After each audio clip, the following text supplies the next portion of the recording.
The morning light filtered through the tall courthouse windows in thin, golden bands that seemed to divide the world into sections of truth and shadow. Sacramento Superior Court Room 7 smelled of old wood, furniture polish, and something else, something metallic and cold that reminded those who entered of the gravity of justice. Emma Rodriguez had never felt smaller in her 7 years of life than she did in this moment, sitting in the witness stand that elevated her above the crowd, making her simultaneously visible and vulnerable to every set of eyes in the room. Her white cotton dress, carefully chosen by her mother Patricia, hung loosely on her slight frame. The fabric had been ironed with meticulous care, as if the crispness of the dress could somehow protect the fragile child wearing it. Emma's feet, clad in white patent leather shoes, dangled several inches above the floor, swinging slightly in an unconscious rhythm that betrayed her anxiety. She was impossibly small against the architectural grandeur of the courtroom, a 7-year-old girl dwarfed by mahogany panels, high ceilings, and the weight of institutional power surrounding her. Justice, her golden retriever, was positioned precisely where he had been trained to sit, beside the judge's bench, close enough to see Emma without crowding the space between witness and court. The dog's coat gleamed under the fluorescent lights, a warm amber color that seemed almost incongruous in the cool, gray legal environment. Justice's eyes never left Emma. His breathing was measured and calm, a technique his trainer had instilled in him over 2 years of intensive preparation. To the casual observer, Justice appeared simply like a pet, a comforting presence. But those trained to notice understood that every muscle in his body was attuned to his girl. He was a living, breathing instrument of emotional support calibrated to her specific psychological needs. Patricia Rodriguez sat in the 3rd row of the gallery, her purse clutched so tightly to her lap that her knuckles had turned white. Her dark eyes were fixed on her daughter with an intensity that bordered on painful. She had driven Emma to this courthouse at 6 in the morning, had held her trembling hand through metal detectors and hallways that seemed to stretch on forever. Patricia had rehearsed reassuring words 100 times. "You'll be safe. Tell the truth. Justice will be with you." But when the moment came, she could only mouth wordless encouragement. The tissue in her other hand was already wrinkled from being squeezed and reshaped. She knew what Emma was about to do was impossibly hard, and the guilt of putting her daughter through it sat heavy on her shoulders like a stone she would carry forever. The courtroom itself was a study in controlled authority. 12 jurors occupied the jury box, their faces a mixture of curiosity, sympathy, and judicial solemnity. These strangers held extraordinary power, the ability to determine whether the man who had violated Emma's childhood would face prison or freedom. Some jurors already wore their positions uncomfortably. They glanced at Emma with the kind of look reserved for wounded animals. Others maintained professional detachment, their expressions carefully neutral. An older woman in the back row had already dapped her eyes with a tissue, suggesting she understood the gravity of what was about to transpire. The prosecutor, Assistant District Attorney Michelle Hayes, stood near her table with her hands folded, waiting. She was an experienced trial attorney, one of the few who had specialized in child abuse cases over her 15-year career. She understood the psychological landscape she was navigating. Every word she spoke would either help Emma articulate her trauma or deepen the child's dissociation. The weight of that responsibility showed in the careful way she moved, in the deliberate softness she had cultivated in her voice. She had worked with Emma in preparation meetings, establishing rapport, learning the girl's communication style, teaching her that it was safe to speak truth in this space. But preparation could only go so far. The moment of actual testimony remained an unknown frontier. The defense attorney, Robert Hamilton, sat with his expensive suit perfectly pressed and his expression arranged into an appearance of concerned listening. He was a veteran of the criminal defense bar, a man who had won cases by finding inconsistencies in witness testimony, by suggesting alternative narratives, by sowing seeds of doubt in jurors' minds. He had not yet revealed his hand, whether he would aggressively cross-examine this child or take a gentler approach. The uncertainty added another layer of anxiety to the already fraught atmosphere. At the front of the room, elevated above everyone else, Judge Margaret Chen presided with the kind of quiet authority that came from 20 years of judicial experience. She was a woman in her early 60s, with silver streaking her black hair and lines around her eyes that suggested she had seen humanity at both its worst and best. Her robes were immaculately maintained, symbols of her role as the keeper of justice in this courtroom. But it was her eyes that held the most power, sharp, observant, missing nothing. She had read all the evidence, the victim impact statements, the psychological evaluations. She knew in detail what Emma had endured, and she understood that the next few hours would be traumatic for everyone present, but none more so than the small girl in the witness stand. The courtroom fell into a waiting silence that felt almost reverent. There was no shuffling of papers, no coughing, no murmured conversations. Everyone sensed that something momentous was about to occur. The air itself seemed to hold its breath.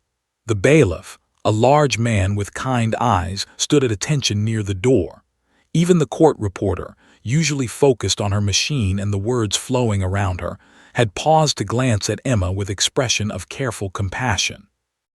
Emma's small hands gripped the mahogany ledge of the witness stand so tightly her fingers had turned slightly pink. Her palms were sweating, and she could feel her heartbeat in her throat.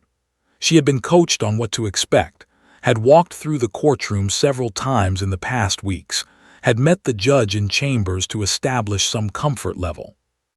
But nothing could truly prepare a 7-year-old for the reality of sitting in this space, knowing that her words would determine the fate of someone who had forever altered the trajectory of her childhood.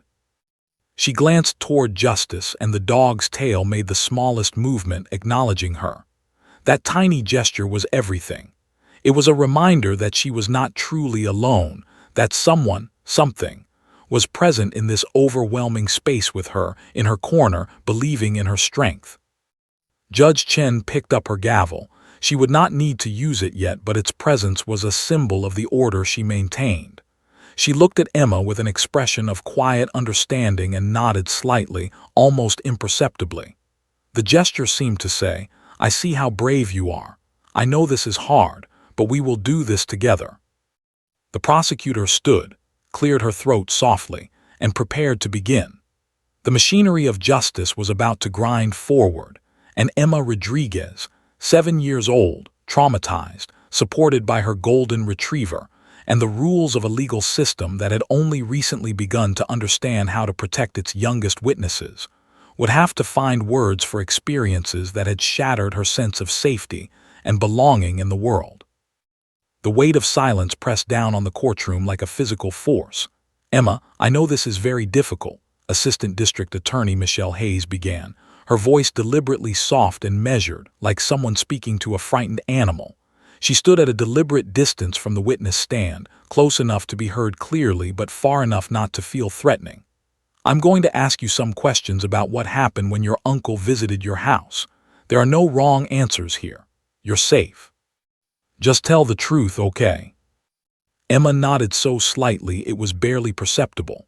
She had rehearsed this moment in her mind hundreds of times, had acted out the testimony with her therapist, Dr. Patricia Morales, in sessions that had themselves become emotionally exhausting for everyone present. But rehearsal and reality occupied different universes entirely. The courtroom was not a therapist's office with its soft lighting and familiar teddy bears. This was a place of power and judgment, populated by strangers whose eyes felt like searchlights penetrating her most private pain. "Can you tell the court what happened on the day your uncle visited?" Michelle asked, keeping her voice at that careful, gentle pitch. "Start wherever feels comfortable for you." Emma's lips parted. She had prepared for this question. She knew what she was supposed to say. The words had been rehearsed so many times they should have been automatic, programmed into her neural pathways like muscle memory. But something happened between the intention to speak and the actual production of sound. The words got stuck somewhere in her throat, tangled in a knot of fear so profound it felt physical. Her mouth opened and closed like a fish removed from water, gasping for a substance that no longer existed. Her small hands, already gripping the witness stand's ledge, began to tremble more noticeably. The trembling started in her fingers and radiated up through her wrists, her arms, until her entire upper body was vibrating with a frequency only fear could produce. Sweat beaded on her forehead despite the courthouse's aggressive air conditioning. She could feel it forming on her upper lip, could feel moisture collecting in her armpits and at the small of her back.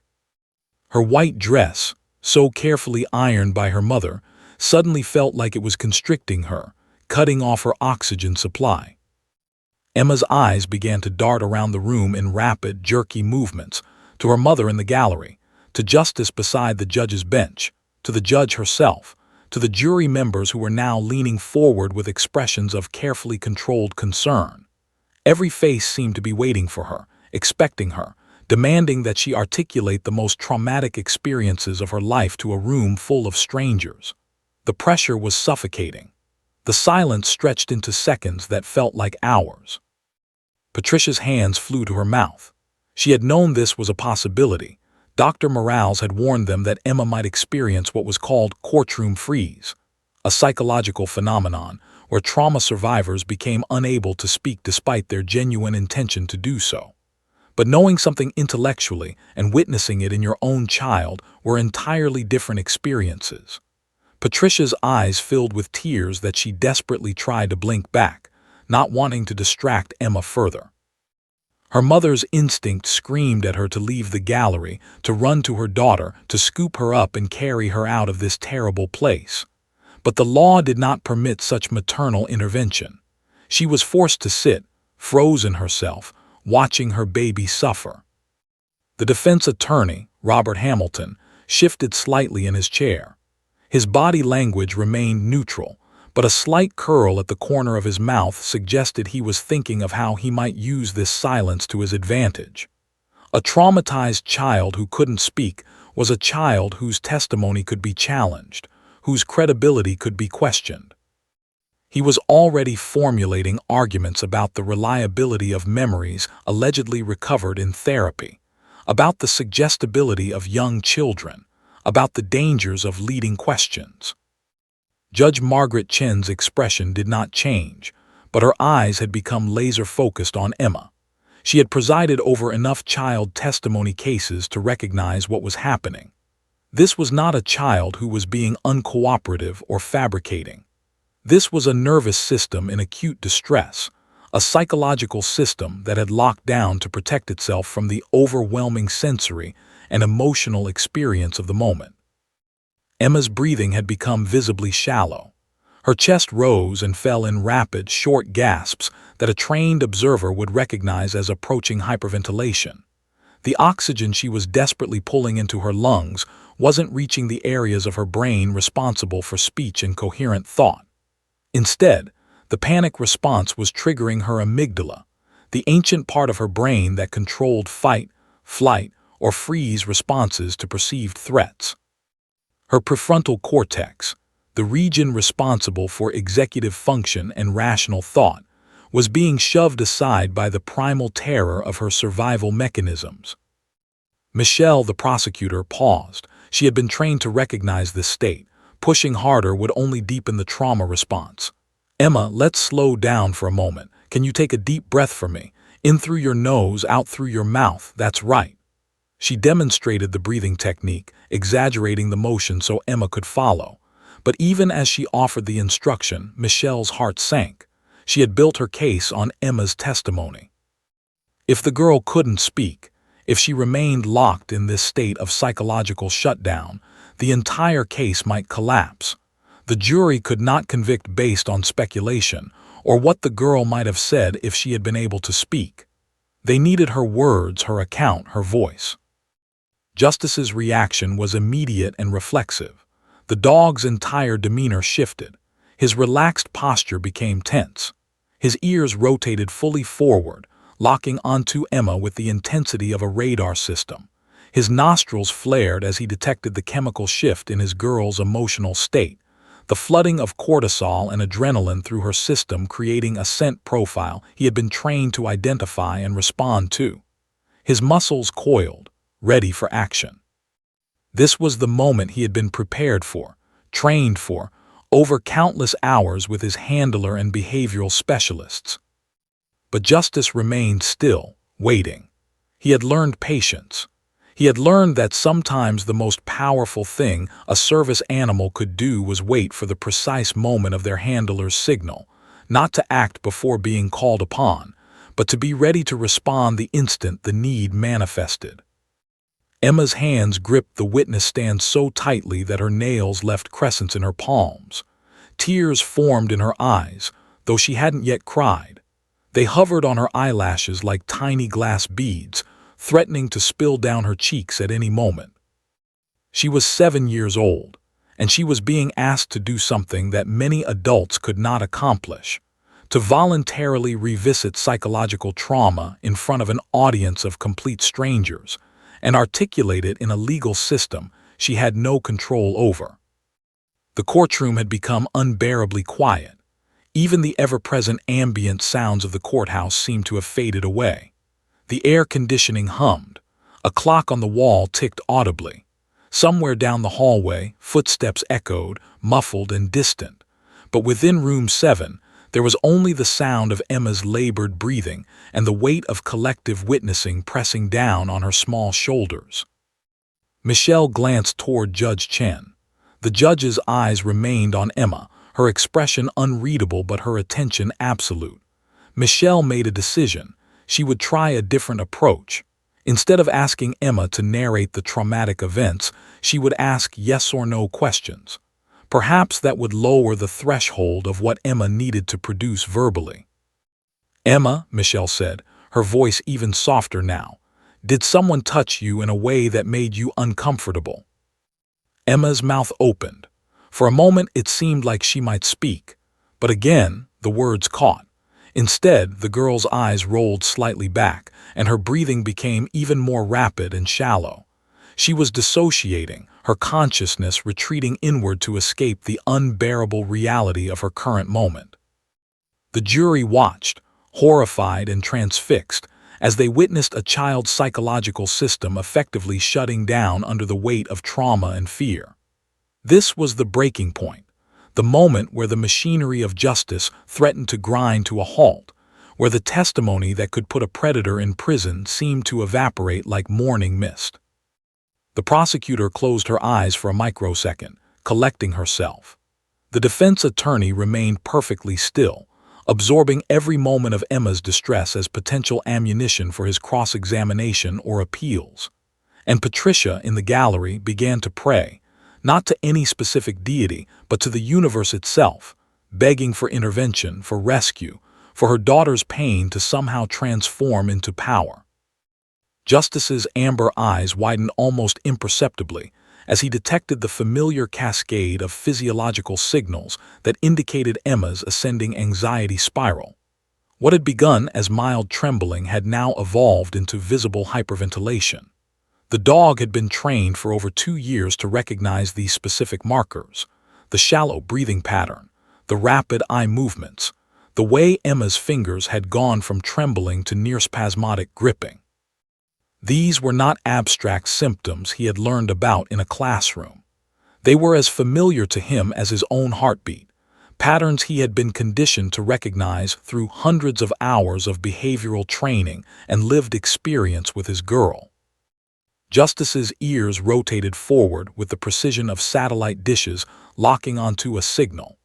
Every muscle in his 60-pound body shifted from the relaxed, trained stillness of his waiting posture into a state of heightened alert.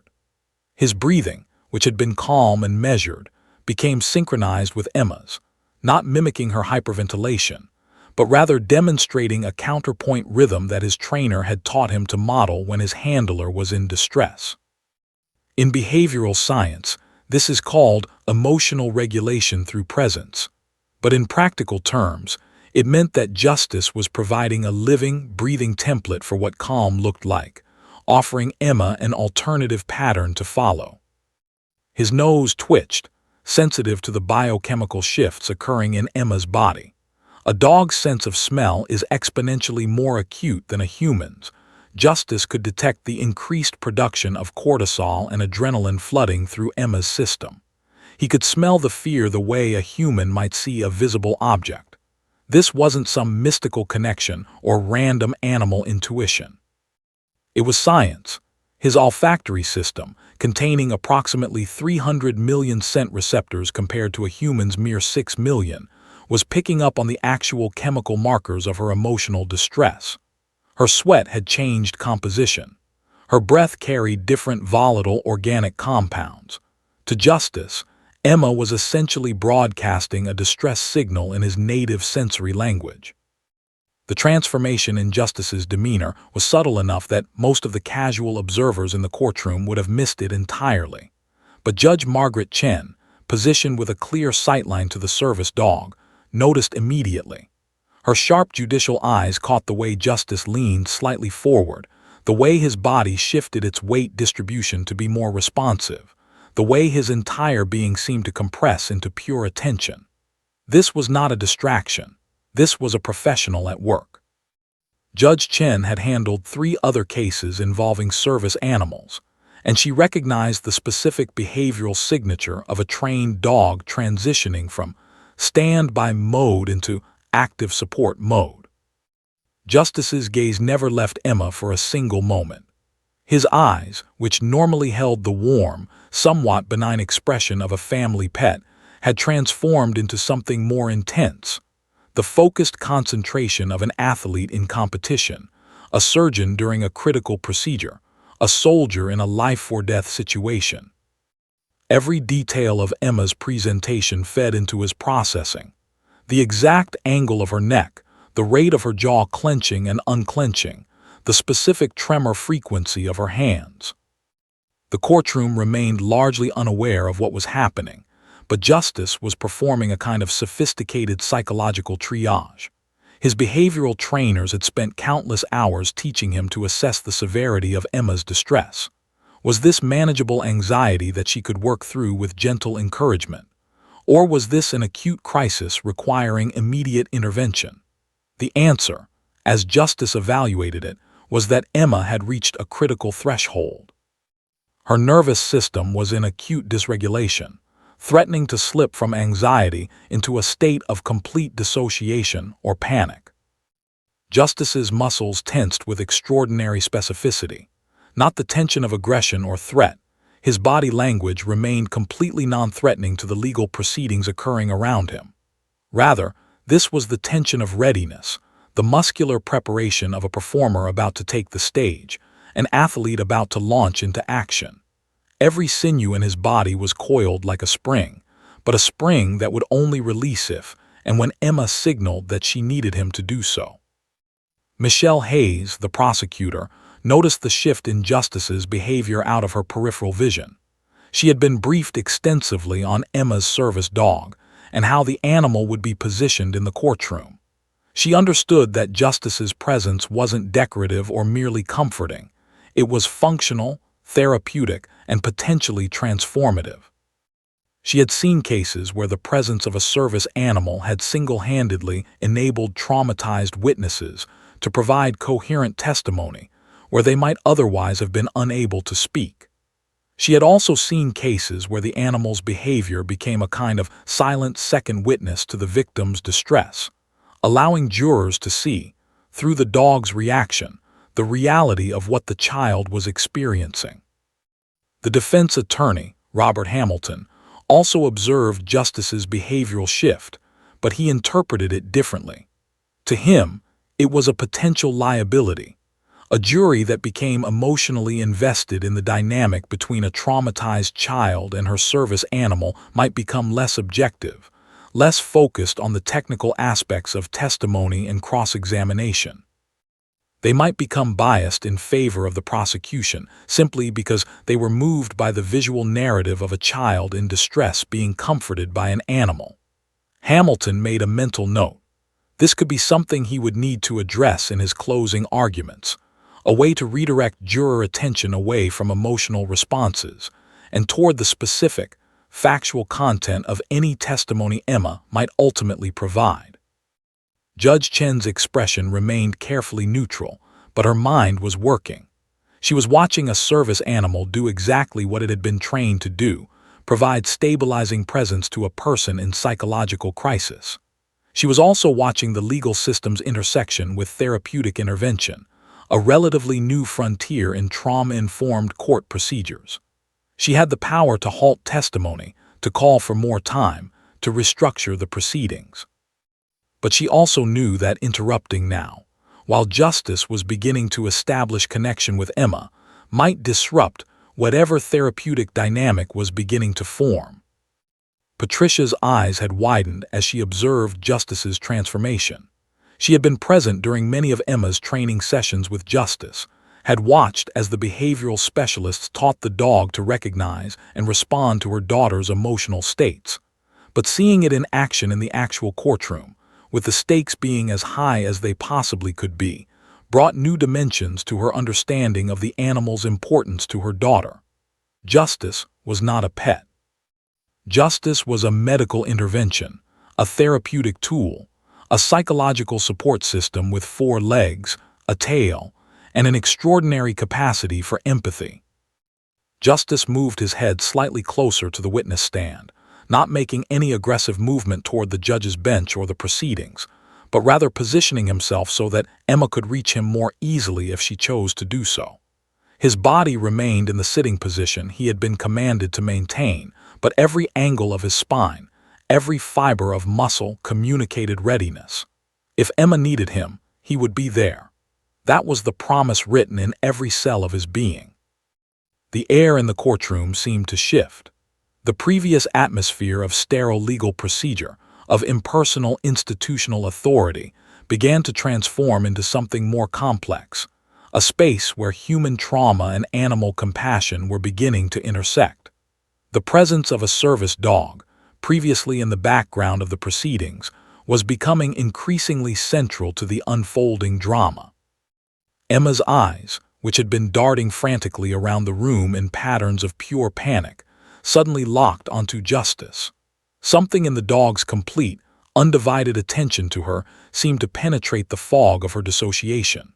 For the first time since she had entered the witness stand, Emma was looking directly at something that was entirely on her side, entirely present with her, entirely devoted to her safety and well-being. Justice's tail made the smallest movement, not a full wag but an acknowledgement, a recognition, a communication that transcended language. I'm here, I see your pain, I'm ready to help you carry it. The courtroom held its breath, waiting to see what would happen next. The machinery of justice had paused.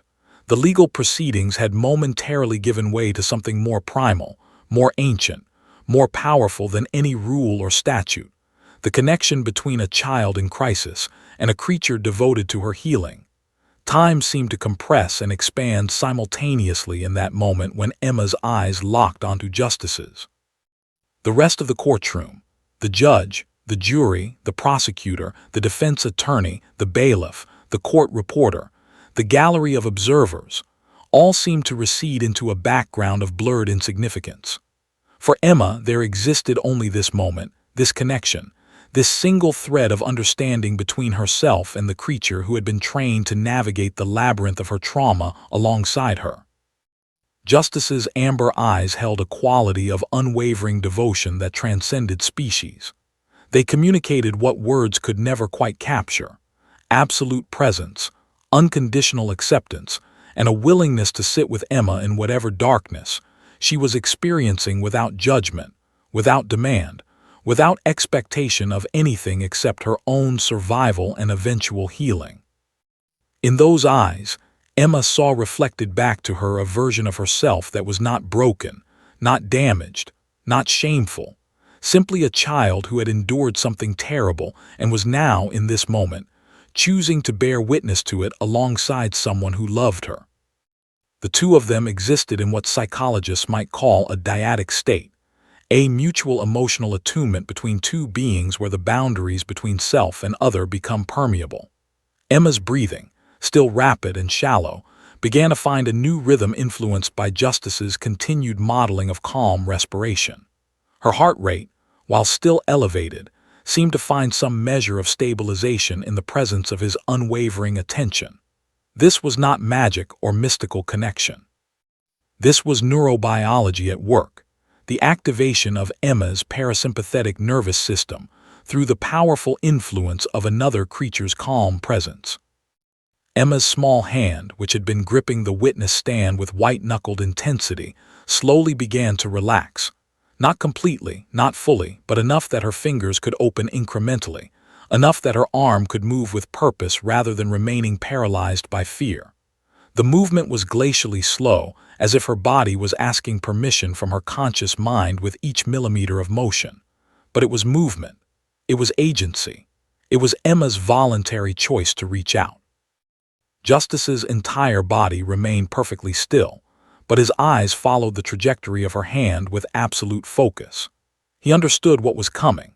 He had been trained for this moment hundreds of times in the behavioral conditioning facility, where he had spent nearly 2 years learning to recognize and respond to Emma's distress signals. The training had involved developing a shared language between girl and dog, a communication system that transcended the limitations of human speech. Emma's trembling fingers extended toward Justice's ear, that soft, warm, familiar place she had touched thousands of times in the comfort of their home, in the safety of her bedroom, in the quiet moments before sleep when Justice would rest his head near her pillow. But this was not the private sanctuary of home. This was a public courtroom, filled with the weight of institutional authority and legal consequence. This was the most significant moment in both their lives unfolding before an audience of strangers. Her hand moved through space that suddenly felt thick and heavy, as if the air itself had transformed into something viscous that she had to push through.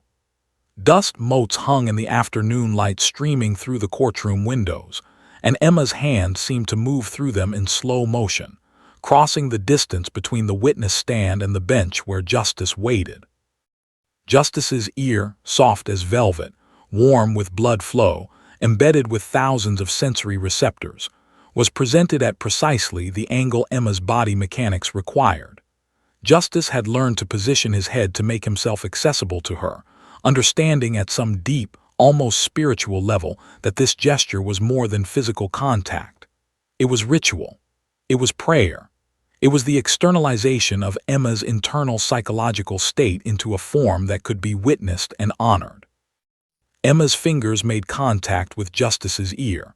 The sensation was exactly as her nervous system remembered, warm, living, responsive. She touched it once, a moment of connection, a grounding in the present moment, a declaration, I am here, I am real, I am alive. Then she touched it again. 2 touches, a signal, a code, a prayer spoken in the language that only she and Justice shared. Those 2 touches communicated something that no amount of verbal testimony could capture. They said, I'm drowning, I'm terrified, I'm experiencing something beyond my capacity to endure alone, but I'm here, I'm present, and I'm choosing to continue despite the overwhelming weight of what I'm carrying. To the casual observer in the courtroom, the moment appeared as nothing more than a traumatized child seeking physical comfort from her service animal. It was a gesture that jurors would interpret as instinctual, emotional, the natural behavior of a frightened child reaching for her source of safety. And all of that was true, but it was also so much more. Dr. Patricia Morales, Emma's trauma therapist, had taught Emma and Justice this signal together. Over the course of 6 months of intensive therapy sessions, the 3 of them had developed a framework of communication that allowed Emma to express emotional states that her verbal capacity could not accommodate. The 2 touches meant something specific in their shared psychological vocabulary. I am in acute distress, but I am choosing to remain present. I need your help to regulate my nervous system. Justice's response was immediate and precisely calibrated. His entire body seemed to shift closer to the witness stand, not moving from his designated position, but rather reorienting his weight and posture to create maximum physical contact with the space where Emma sat. His fur, still maintaining the appearance of a perfectly groomed service animal, became a conduit for the transfer of what researchers now understand as co-regulation, the process by which one nervous system can help stabilize another through proximity and physiological synchronization. Judge Margaret Chen's eyes, which had been observing everything with the careful attention of a chess master analyzing a complex game, narrowed slightly as she witnessed the exchange. She saw what had transpired. More importantly, she understood what it meant. She had reviewed the expert testimony about service animals and trauma-informed court procedures. She understood the science of how animals could facilitate testimony in abuse cases. And in that moment, she witnessed the intersection of psychological necessity and legal procedure, creating something profound. The prosecutor, Michelle Hayes, felt tears forming in her eyes but maintained her professional composure. She had worked with Emma and Justice during preparation sessions and understood the significance of the signal. She had coached Emma on the specific gesture, helping the girl understand that this was a form of communication acceptable in the courtroom, a way to speak her truth when words failed. Now, seeing it executed in real time, Michelle felt the weight of responsibility settle more heavily on her shoulders. Emma had just communicated her level of distress to her support system. The question now was whether the legal system would respond appropriately. The defense attorney's jaw tightened almost imperceptibly. He recognized that something significant had just occurred, even if he couldn't articulate exactly what. He sensed that the emotional dynamic in the courtroom had shifted, that Emma had somehow accessed a resource that might enable her to proceed with testimony. The strategic calculus of the case was recalibrating in real time. Patricia's hand flew to her mouth, and she had to suppress an audible sob. She recognized the signal. She had witnessed Emma practicing it with Justice dozens of times. She knew what those two touches meant because Emma had explained it to her in a whisper during a break in therapy. That means I'm scared, but I'm still trying. Patricia's heart seemed to break and simultaneously expand with pride in her daughter's extraordinary courage. Justice's tail made a single, deliberate movement, not a full wag but an acknowledgement, a response, a communication that said, I received your signal. I understand your distress. I am here to help you carry this weight. The courtroom had become something other than what it was minutes before. It had transformed into a space where the modern legal system and ancient forms of connection and healing were intersecting in real time. The machinery of justice had paused not because of rules or procedures, but because something more fundamental, something about the raw reality of a child's trauma and her attempt to navigate it, had momentarily taken precedence over the formalities of law. Emma's breathing, still elevated but no longer approaching hyperventilation, seemed to find a new equilibrium. She remained terrified. She remained traumatized. But she was no longer alone in her terror. In that gesture, two small touches on a golden ear, she had communicated her state to her witness, her support system, her best chance at being able to continue. What happened next would determine whether the legal system could honor that communication and adapt itself to allow a traumatized child the space and support she needed to speak her truth. Judge Margaret Chen's expression remained carefully composed, the mask of judicial authority that she had perfected over 2 decades on the bench still firmly in place. But behind that exterior calm, her mind was working with extraordinary intensity, processing what she had just witnessed and calculating the appropriate legal and human response. She had presided over enough child abuse cases to recognize that she had just observed something that transcended the usual protocols of courtroom procedure. In her 20 years as a jurist, Chen had developed what she privately called her intuition about trauma.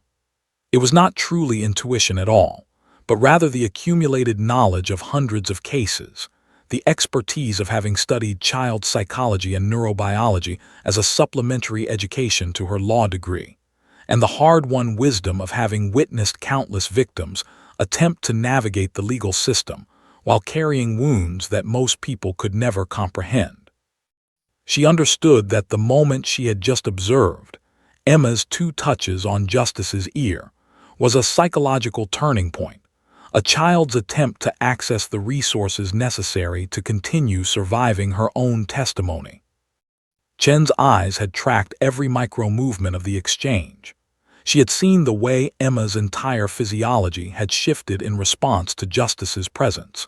She had observed the transformation in the girl's breathing, the subtle relaxation in her grip on the witness stand, the way her eyes had found anchor in the dog's steady gaze. These were not subtle changes visible only to someone trained to observe them. They were the measurable, observable markers of a nervous system, beginning to find stability in the presence of a creature devoted to her healing.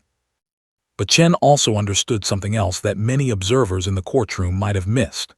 She recognized that the traditional structure of courtroom testimony, with the witness isolated in the stand, exposed to aggressive cross-examination, forced to articulate trauma in the presence of the very person accused of committing it, subjected to the cold formality of legal procedure, was, for a traumatized 7-year-old child, essentially a torture mechanism. The legal system had evolved over centuries to protect the rights of the accused, to ensure due process, to maintain standards of evidence. But in doing so, it had created an environment that was fundamentally hostile to traumatized children trying to speak their truth. Judge Chen leaned forward slightly, her hands folded on the bench before her, and her sharp eyes found the prosecutors. There was a subtle communication that passed between them, a recognition that something needed to change, that the standard procedures needed to be adapted to accommodate the psychological reality unfolding before them. Chen had the authority to make such changes.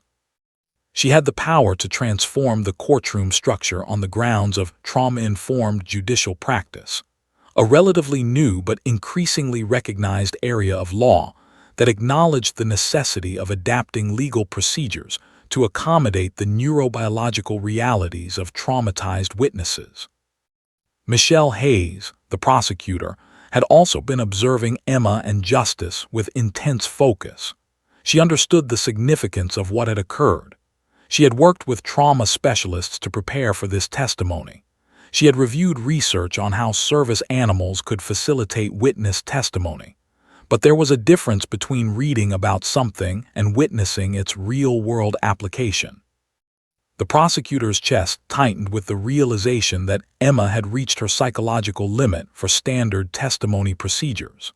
If the court continued along the traditional path, if Emma was forced to verbally articulate the abuse in the presence of her uncle, in front of a jury of strangers, without any structural accommodation for her psychological state, the testimony might collapse entirely. Judge Chen made her decision. Her hand reached for the gavel, not with force, but with intention and deliberation. The sound of the gavel striking the bench reverberated through the courtroom, but it was a soft sound, almost gentle, not the sharp crack of judicial authority asserting dominance, but rather the sound of someone calling an important meeting to order. "We will take a 15-minute recess," Judge Chen announced, her voice carrying the weight of absolute authority but also something else, something that sounded distinctly like compassion. "Court will reconvene at 3 o'clock. She struck the gavel once more, then set it aside with careful precision. The courtroom began to move. The bailiff stood at attention. The court reporter paused her machine. Jurors began to shift, to stretch, to exit toward their deliberation room. The defense attorney exchanged a glance with his client, attempting to discern what the judge's recess might mean for their case. Patricia, in the gallery, released a breath she hadn't realized she'd been holding, her body sagging with temporary relief. But Judge Chen was not remaining at her bench. With deliberate slowness she stood, her robes falling around her in formal folds. She descended from the elevated bench, an unusual action, as judges typically maintain their physical separation from the courtroom floor. She approached the witness stand where Emma sat, her small frame trembling slightly as the initial adrenaline of the testimony began to metabolize through her system. Judge Chen moved with purpose but without haste. Her decades of experience had taught her that traumatized children needed to see authority figures moving slowly, deliberately, with clear intention.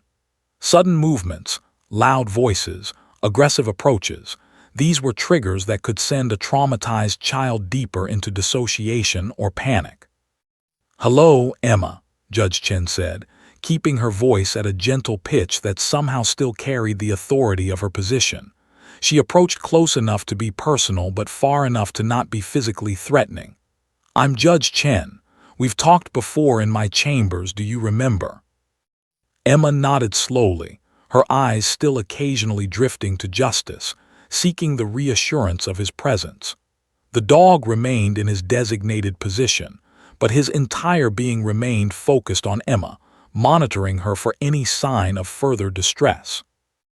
"Emma, you've been so brave coming here today and trying to tell us what happened," Judge Chen continued, and her words were genuine, not the performative sympathy of someone reading a script, but the authentic acknowledgement of an adult who understood the extraordinary courage required of a traumatized child in this setting. "I want you to know that I see how difficult this is for you." Emma's lip trembled slightly. She wanted to speak but still couldn't find words.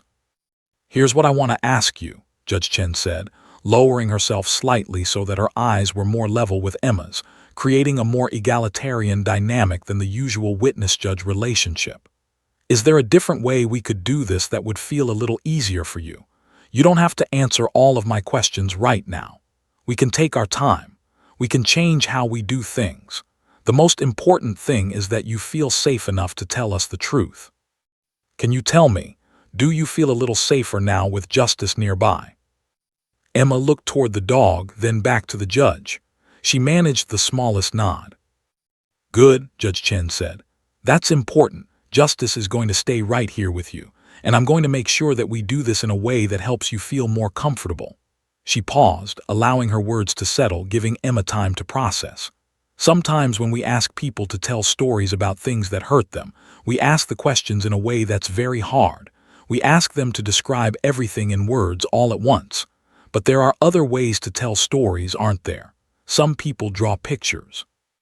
Some people answer yes and no questions. Some people write things down. Some people tell their story piece by piece, taking breaks when they need to. Does any of that sound like something that might work better for you? Emma's eyes had begun to clear slightly. This was the first time since she entered the courtroom that an adult in a position of power had asked what she needed rather than demanding that she accommodate the system's requirements. She swallowed hard and managed to whisper, "Yes and no questions might be easier." Judge Chen's face showed the subtle transformation of someone who had just heard exactly what they needed to hear. "That's very smart, Emma. That's very helpful to know. You're doing an excellent job of taking care of yourself." She stood, returning to her full height, but her body language remained softer than it had been before the recess. "When we reconvene, we're going to do this differently. I'm going to have some cards prepared with yes and no on them that you can point to. You can write on a whiteboard if you want to add details. You can take breaks whenever you need them. And Justice is going to stay right here beside you. Does that sound okay?" Emma nodded, this time more definitively. The judge's intervention had done something remarkable. It had transformed the courtroom from a place of institutional demand into a space of collaborative problem-solving. It had communicated to Emma that her needs mattered, that her trauma was being recognized and accommodated, that the system was willing to bend to support her rather than expecting her to conform to an inflexible framework. Judge Chen turned to the prosecutor and the defense attorney. "Both counsel should prepare for modified questioning procedures. We will use yes-no questions, written responses, and visual aids. This is not a diminishment of the testimony's legal validity. This is a trauma-informed approach that research demonstrates actually increases the reliability and coherence of testimony from traumatized witnesses. Is that understood?" Both attorneys nodded. The defense attorney looked unhappy but could not voice an objection without appearing to oppose accommodation for a traumatized child, a position that no jury would look kindly upon. As the judge returned to her chambers and the courtroom buzzed with the preparation for reconvening, Emma sat in the witness stand with her hand resting on the ledge closest to Justice. The dog's warm presence beside her was no longer a desperate grab for comfort, but rather a legitimate, officially recognized, systemically supported resource. Judge Margaret Chen had just done something extraordinary. She had recognized that true justice required not just fairness to the accused, but also humanity toward the traumatized child required to testify about their own abuse. She had used her judicial authority not to demand compliance, but to create conditions where a broken child might find the strength to speak her truth. The machinery of justice had been fundamentally restructured in those 15 minutes. Everything that would follow would be different because one judge had chosen wisdom over procedure, compassion over convention. When court reconvened at exactly 3 o'clock, the physical transformation of the courtroom was immediately evident. The bailiff had positioned a small table beside the witness stand, and on that table sat 2 laminated cards, one with the word "yes" printed in large, clear letters, and one with "no." Both cards were mounted on stands at angles Emma could easily see and point to. A whiteboard on an easel had been placed within Emma's reach, along with a thick marker for writing responses to more complex questions. The arrangement was subtle but profound. It communicated to everyone present that this testimony would unfold differently from traditional courtroom procedure. Justice remained in his designated position beside the judge's bench, but his posture had shifted slightly. He was no longer in the formal lie-down position required of service animals during normal courtroom proceedings. Instead, he was permitted to sit at an angle that allowed him to maintain direct line of sight with Emma while remaining within appropriate court space. The judge had made an executive decision to permit this modification based on trauma-informed best practices and the documented efficacy of service animal support in child testimony cases. The prosecutor, Michelle Hayes, had spent the recess period completely restructuring her questioning strategy. She had been in contact with Dr. Patricia Morales, Emma's trauma therapist, reviewing the specific language and approach that had proven effective in therapeutic settings. The goal was not to abandon the pursuit of truth, but rather to access that truth through a methodology that honored Emma's neurobiological reality.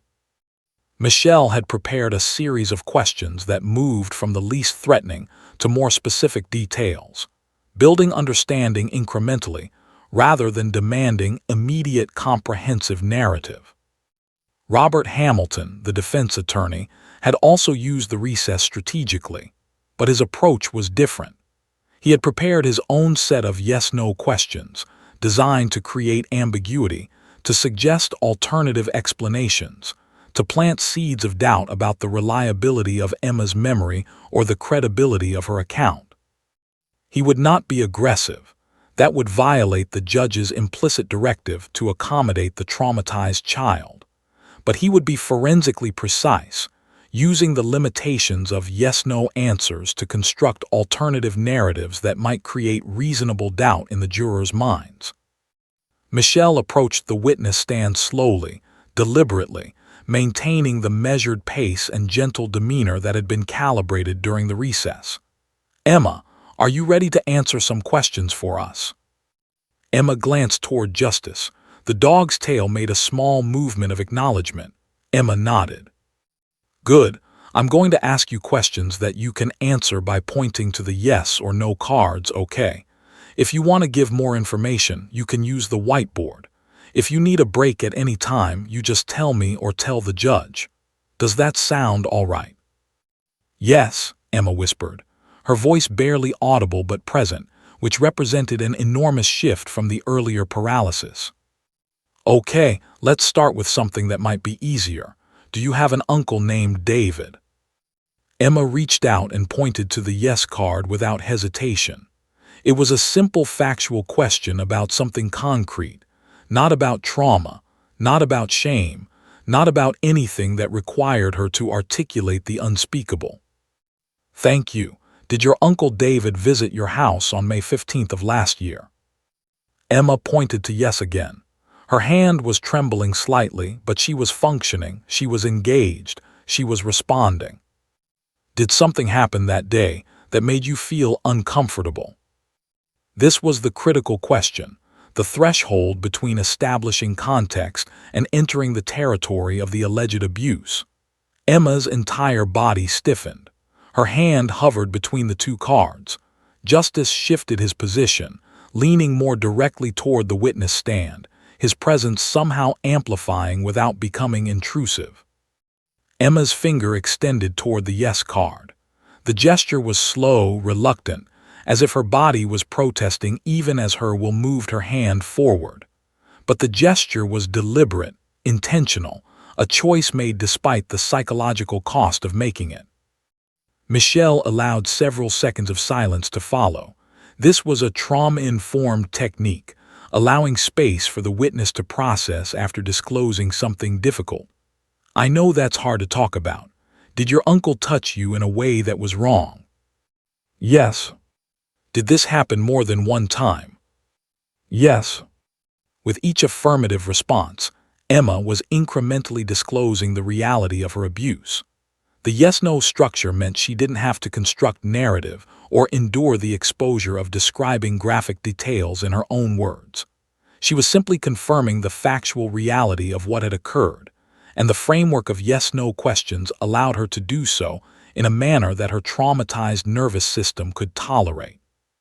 Did this happen when you were alone with your uncle? Yes. Did you tell anyone what happened? Emma's hand moved more quickly this time toward the yes card. She pointed emphatically, as if the speed and decisiveness of this answer was important. She had told someone. That truth mattered. Who did you tell? Emma looked toward the whiteboard. Michelle understood the implication and handed her the marker. With carefully formed letters, Emma wrote, Mom. Your mom, that's very good, Emma. You did the right thing by telling her. Did you tell anyone else? Emma wrote Dr. Morales, her therapist. The testimony was developing a coherent structure despite its fragmented form. The yes-no questions, combined with the written responses, were creating a foundation of established facts. Emma was not providing the kind of detailed narrative that would normally be required in a trial, but she was establishing the essential truth. That abuse had occurred, that it had occurred multiple times, that she had disclosed it to her mother and her therapist. The prosecutor moved into more specific details, but carefully, deliberately. Did your uncle put his hands on your body in a way that hurt you? Yes. Did this happen on more than 3 occasions? Emma hesitated. Justice made a small sound, not a bark but a low, grounding hum that seemed to center Emma back in her body. She pointed to yes. For the next 45 minutes, the testimony unfolded in this modified format. Michelle Hayes systematically established the factual details of the abuse through carefully structured yes-no questions. The timeline emerged. The locations emerged. The escalation of the abuse emerged. Emma's distress was evident, but her capacity to continue was significantly enhanced by the structural support the court had provided. Several jurors were taking notes, their expressions somber as they documented the basic facts of what had transpired. Others watched justice with evident emotion, their understanding of Emma's trauma deepened by the visible presence of her support animal. The service dog had become, in effect, a silent witness to the truth of Emma's suffering, his devoted presence validating the reality of what the child was disclosing. Then came the cross-examination. Robert Hamilton stood and approached the witness stand with measured movement. His demeanor was not aggressive, but it was forensically precise. He understood that he could not attack Emma's character or suggest she was fabricating. That would alienate the jury. Instead, he would explore ambiguities, challenge memory accuracy, suggest alternative explanations. Emma, when you said yes to the question about your uncle touching you, could that have included accidental contact? Like if he brushed against you accidentally? Emma's eyes clarified. This was a tactical question, designed to introduce doubt about whether touching necessarily meant abuse. She pointed firmly to no. How do you remember that these incidents happened? Do you remember them from seeing them happen or from someone telling you about them? This was a subtle attempt to introduce the concept of false memory, the idea that Emma's therapist might have implanted memories through suggestion. Emma pointed to the whiteboard and wrote, "I remember." The defense attorney pressed further, trying to establish ambiguity about dates, about whether Emma could be certain of the timeline, about whether her memories might have been influenced by therapeutic discussion. But with each question, Emma's responses became more confident, more definitive. The modified structure of yes-no answers meant that the defense attorney could not easily construct elaborate alternative narratives. He could create small ambiguities, but the essential facts remained established. Judge Chen observed the proceedings with keen attention, her sharp eyes monitoring both the testimony and the jury's reaction to it. She had made the right decision.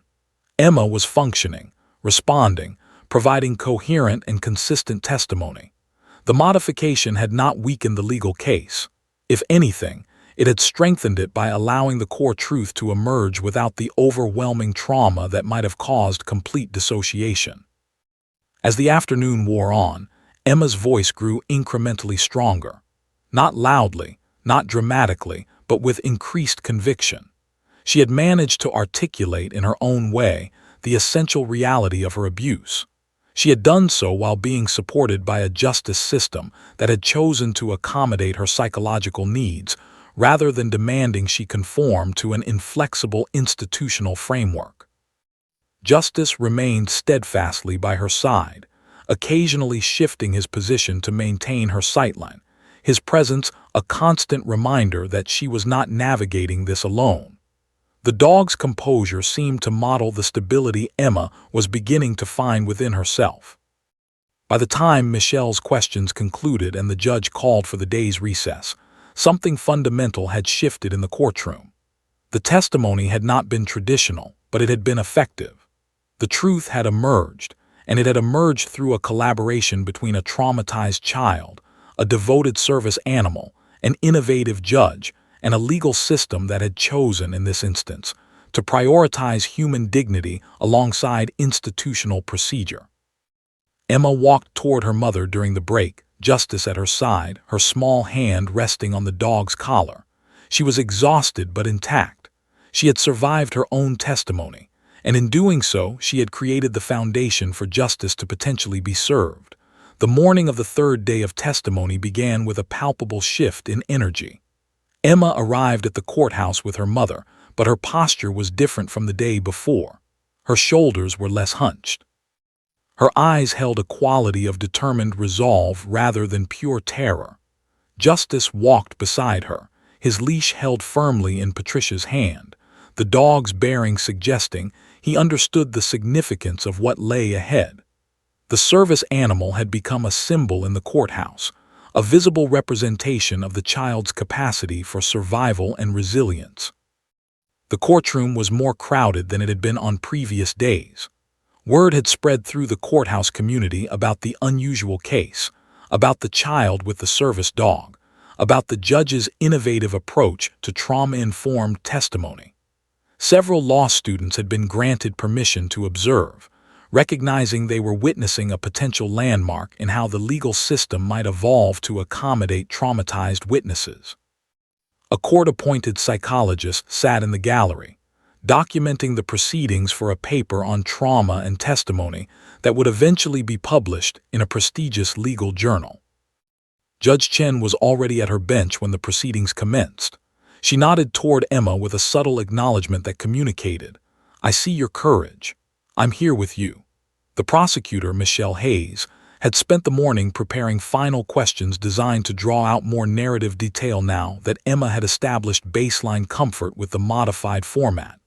The defense attorney, Hamilton, had also prepared, but his overnight reflection had led him to recalculate his strategy. Aggressively challenging a traumatized child who was courageously disclosing abuse was a dangerous tactical move. He needed to be careful, measured, respectful while still protecting his client's legal interests. Emma took her position in the witness stand, and Justice moved to his place beside the judge's bench. The ritual that had begun 3 days earlier was now established, predictable, almost comforting in its consistency. Emma reached down and briefly touched Justice's ear, one touch this time, a lighter signal, a check-in rather than a distress call. Michelle Hayes began her final round of questioning, and something extraordinary began to unfold. The prosecutor asked, "Emma, I want to ask you about what happened on the day you finally told your mom. Can you tell us, in your own words if you want to, or however feels comfortable, what made you decide to tell her?" This was a critical question, one that moved beyond yes-no format and invited narrative. Everyone in the courtroom held their breath, wondering if Emma would retreat back into yes-no answers, or if something had shifted sufficiently that she could attempt more extended speech. Emma's eyes found Justice's.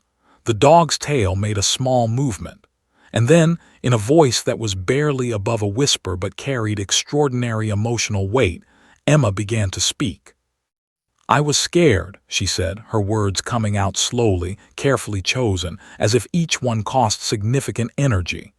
"But Justice knew I was scared. He would put his head on my lap when Uncle David was there, and it made me feel less alone." The courtroom seemed to stop breathing. This was the first extended statement Emma had produced since entering the witness stand 3 days prior. Several jurors had tears forming in their eyes. Patricia's hand flew to her mouth, suppressing an audible sob of pride and heartbreak. "One day after he left, I was sitting on my bed and I was crying, and Justice stayed with me the whole time. And I thought that if Justice could be brave enough to stay with me, then maybe I could be brave enough to tell someone. So I told Mommy." The simplicity and profundity of that statement seemed to resonate through the courtroom like a struck bell. A 7-year-old child had articulated her own healing journey, had explained the mechanism by which a service animal had facilitated her disclosure, had given voice to something that psychological research had documented, but that most people had never heard expressed with such raw authenticity. Michelle leaned forward slightly, sensing the opening, sensing that Emma had found a doorway into narrative speech. "Can you tell us what you told your mom?" Emma took a deep breath, and what emerged was fragmented but coherent. She described the first incident, where it happened, what her uncle had done, how it had made her feel. Her voice trembled, but it continued. She described subsequent incidents, each narrative building on the previous one, each disclosure costing something emotionally but also visibly releasing something. "He said I shouldn't tell anyone," Emma said, her small voice somehow carrying immense gravity. "He said nobody would believe me. He said it was our secret, and if I told, it would hurt my family. But I knew Justice wouldn't think it was a secret, and if I could tell Justice, then maybe I could tell Mom." Justice's response was immediate and precise. The dog stood, moved the minimal distance permitted by his designated space, and placed his head against the witness stand support, creating physical contact with Emma. The gesture was not dramatic or showy. It was simply present, affirming, a confirmation that he had heard her truth and acknowledged it. The defense attorney, Hamilton, made a decision in that moment. He could cross-examine this fragile child aggressively, could attempt to discredit her testimony, could plant seeds of doubt about the accuracy of her memories. But he watched the jury's faces, saw the way even the jurors who were supposed to be neutral observers of fact were visibly moved by Emma's testimony. He understood that aggressive cross-examination would backfire catastrophically. Instead, he would be respectful but precise. When his turn came, Hamilton approached with deliberate gentleness. "Emma, I just want to make sure I understand some details. When your uncle visited on May 15th, was anyone else in the house?" "My little brother was sleeping," Emma said, her voice now more steady. "I remember because Uncle David said I had to be quiet so I wouldn't wake him up." The detail was specific, verifiable, and devastating in its implications. It demonstrated premeditation, deliberate isolation of the victim, consciousness of guilt. Hamilton tried another angle. Is it possible that you're confused about the dates, that maybe these things happened at different times? No, Emma said with surprising firmness. I remember because my birthday was the next day.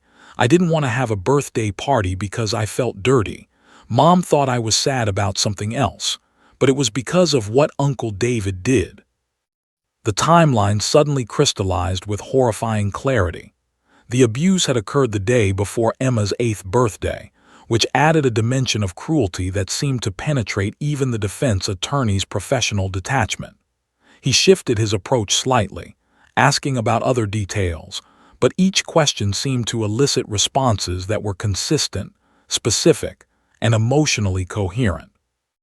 Over the course of the morning, Emma gave testimony that was remarkable not for its graphic detail, but for its psychological authenticity. She spoke about shame, about confusion, about the way her 7-year-old mind had struggled to make sense of what was happening to her body. She spoke about the therapeutic work with Dr. Morales, about how justice had been brought into her treatment specifically to help her navigate trauma. She spoke about the courage it had taken to tell her mother, about the validation she had felt when she was believed. And throughout it all, justice remained present. Not intrusively, not demanding attention, but simply there, a living representation of unconditional acceptance, a creature who had refused to allow Emma to believe the narrative her abuser had constructed about shame and secrecy. Several jurors were openly crying by midday. The court reporter's fingers continued their mechanical dance across her machine, documenting every word, creating an official record of a child's extraordinary courage. Judge Chen observed everything with the expression of someone who was witnessing something historically significant unfolding before her. During a mid-morning recess, Emma's voice had grown even stronger. She was no longer just answering questions. She was telling her story, reclaiming narrative authority over her own experience. When Michelle asked, "How does it make you feel now, having told what happened?" Emma paused, looked toward Justice, and answered, "I feel like the secret doesn't own me anymore. I feel like I'm not the one who did something wrong. He did. And now people know the truth." That statement seemed to encapsulate everything the legal system aspired to accomplish in cases of child abuse. The transfer of responsibility from victim to perpetrator, the reclamation of agency by a traumatized child, the articulation of truth in the face of deliberate deception. As the testimony drew toward conclusion, Michelle asked one final question. "Emma, I want to thank you for your bravery in coming here and telling us what happened. Is there anything else you want to say?" Emma looked at Justice, and the dog's tail wagged slowly. She turned back to the courtroom, to the jury, to the judge, to her mother in the gallery, and she said something that would become quoted in legal proceedings for years to come. "I want people to know that it wasn't my fault, and that if you have someone you love like I love Justice, you should tell them if someone hurts you, because keeping secrets keeps you hurt, but telling the truth helps you heal." The courtroom was absolutely silent. There was not a dry eye visible among the jury members. The judge's expression suggested she was witnessing something profound. A child who had been wounded had transformed her wound into wisdom, had taken her suffering and alchemized it into testimony that would serve not only justice in this case, but might establish precedent for how the legal system treated all traumatized child witnesses. Justice stood and moved closer to Emma, his warm body providing the stability she needed as the emotional weight of her testimony settled upon her. She had done it. She had found her voice. She had spoken her truth. And in doing so, she had created the foundation for justice to be served in a manner that honored both the legal system's commitment to due process and a child's fundamental need for compassionate, trauma-informed care. The jury deliberations lasted 3 days. 3 days during which Emma and Justice returned home, during which Patricia tried to maintain normalcy while her daughter recovered from the psychological and emotional ordeal of testimony. 3 days during which Judge Chen reviewed case law, crafted detailed notes about the proceedings, and began documenting the methodology she had employed for potential publication in judicial journals. 3 days during which the defense attorney marshaled his arguments about reasonable doubt, about the limitations of child testimony, about the alternatives that the evidence might support. But the jury had witnessed something that transcended legal procedure. They had watched a traumatized child find her voice, had observed her courage, had seen the profound impact of a service animal in facilitating disclosure. They had heard testimony that was emotionally coherent even when it was fragmented, that was specific and consistent even when it was delivered haltingly. And perhaps most importantly, they had been reminded by a child's bravery that the legal system existed not merely to protect the rights of the accused, but to serve justice for victims, especially victims who had been harmed by the very people who should have protected them. The verdict came on a Thursday afternoon in October. The courtroom was filled with the same collection of observers who had become fixtures during the trial: law students, psychologists, advocates for child abuse victims, and journalists who understood that they were witnessing a case that would influence how the legal system treated traumatized child witnesses for years to come. Emma sat beside her mother, her small hand gripping Patricia's arm. Justice rested his head on her lap, his warm presence grounding her for whatever was about to unfold. The foreman stood, and the courtroom held its collective breath. "We find the defendant guilty on all counts," the foreman announced. "Guilty of child sexual abuse, guilty of aggravated assault, guilty of 4 counts of lewd acts with a minor." The words hung in the air like thunder. Patricia's hand flew to her face, and she wept tears that combined relief, vindication, and the painful reality that her brother had committed the crimes she had known in her heart he had committed. Emma's entire body seemed to exhale simultaneously, as if she had been holding her breath for months and could finally breathe. Several jurors were visibly emotional. One elderly woman in the back row openly wept, her tears a testament to the power of Emma's testimony. Another juror made eye contact with Emma across the courtroom and nodded, a simple gesture that communicated, "We believe you. We hear you. Justice has been served." Judge Margaret Chen's expression remained officially neutral, but there was a subtle shift in her bearing, a sense of satisfaction that came from witnessing the legal system work as it was intended to work: to protect the vulnerable, to hold perpetrators accountable, to serve justice in a manner that honored both law and humanity. The defense attorney's face remained professionally composed, but his eyes betrayed his understanding that the case was lost, that his appeals would be uphill battles against a verdict delivered with conviction by a jury that had seen and heard the truth. Judge Chen raised her gavel and brought it down with measured authority. "This court finds the defendant guilty as charged. Sentencing will occur in 2 weeks." She paused, then did something extraordinary. She looked directly at Emma and spoke words that would be recorded in court transcripts and quoted in legal proceedings for years to come. "Emma Rodriguez, I want to commend you for your extraordinary courage and honesty during these proceedings. What you have done, what you have endured and overcome, demonstrates a strength of character that most adults never achieve. You have shown this court and everyone who has witnessed your testimony what true bravery looks like. You should be enormously proud of yourself." Then, in a gesture that departed from strict judicial protocol but was permitted under the extraordinary circumstances, Judge Chen turned her attention to justice. "And I would be remiss if I did not acknowledge the remarkable service this animal has provided. Justice is more than a pet. He is a therapeutic partner who has facilitated the disclosure of a serious crime and enabled a traumatized child to speak her truth.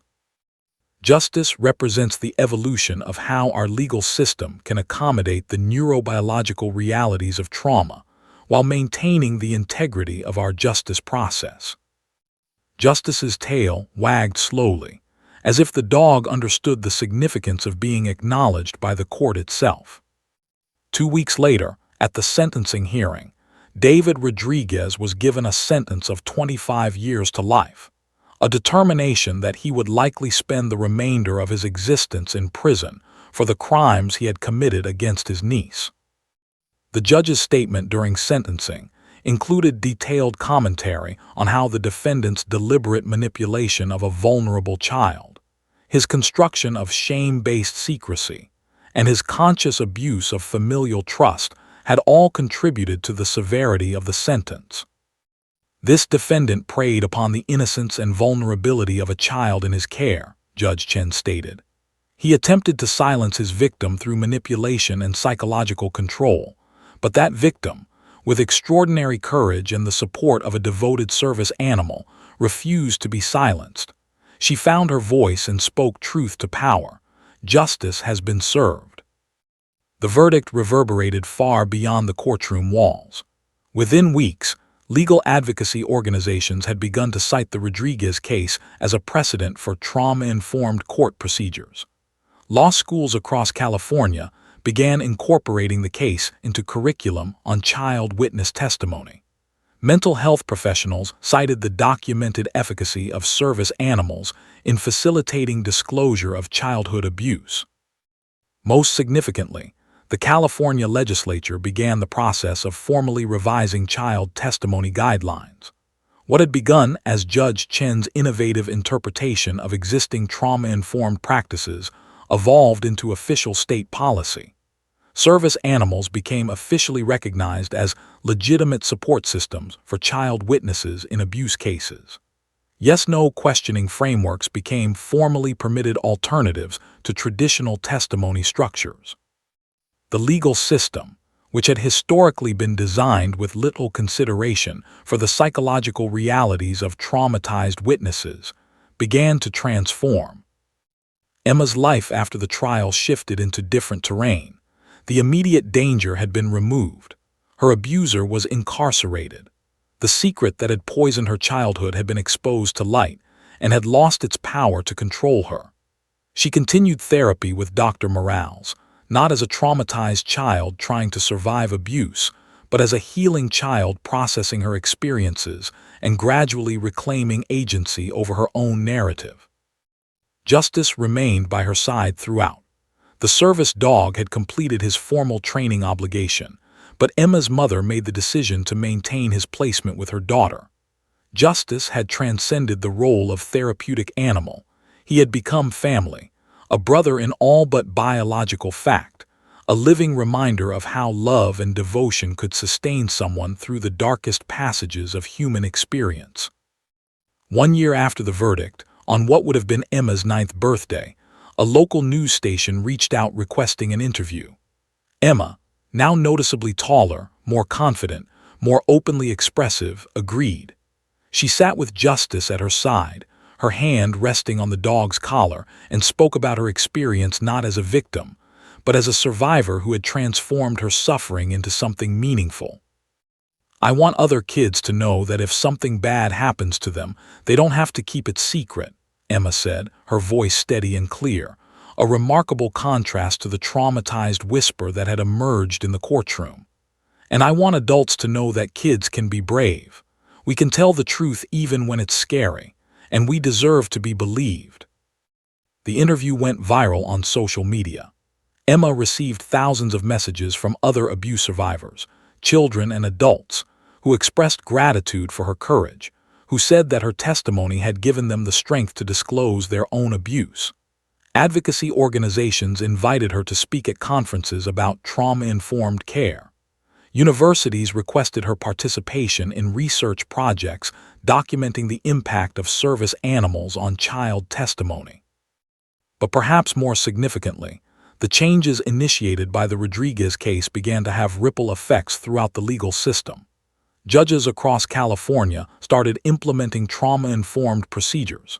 Service animals began appearing in courtrooms with increasing frequency.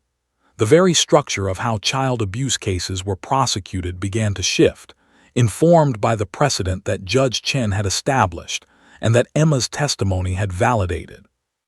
3 years after the trial, on a sunny afternoon in Sacramento, Judge Margaret Chen attended a ceremony at which Emma received a Community Service Award for her advocacy work on behalf of traumatized children.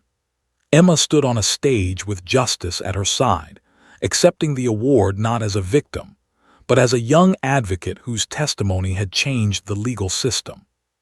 When asked to say a few words, Emma looked toward Judge Chen in the audience and said, "I learned that courage isn't about not being scared. It's about being scared and doing the right thing anyway. And I learned that sometimes the most important thing adults can do is listen to kids, really listen, and change the system to help us feel safe enough to speak."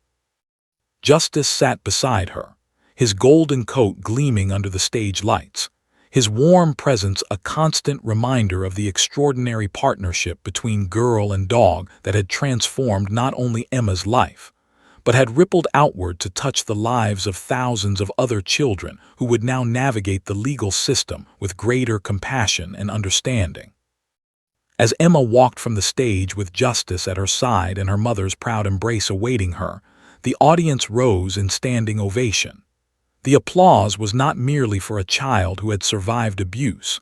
It was for a child who had transformed her trauma into wisdom, whose courage had reshaped institutions, whose voice had echoed through the halls of justice and compelled the system itself to evolve.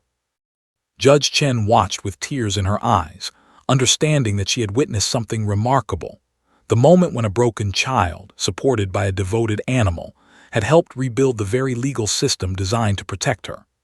Emma and Justice walked toward their future together, no longer carrying the weight of silence but instead carrying the power of truth, the strength of survival, and the extraordinary realization that one child's voice, when amplified by those willing to listen, could change the world. Justice had been served, not merely as a name, but as an outcome, as a transformation, as a testament to human and animal courage working in concert to create something profound. A legal system that had learned to honor the humanity of its most vulnerable witnesses. The end.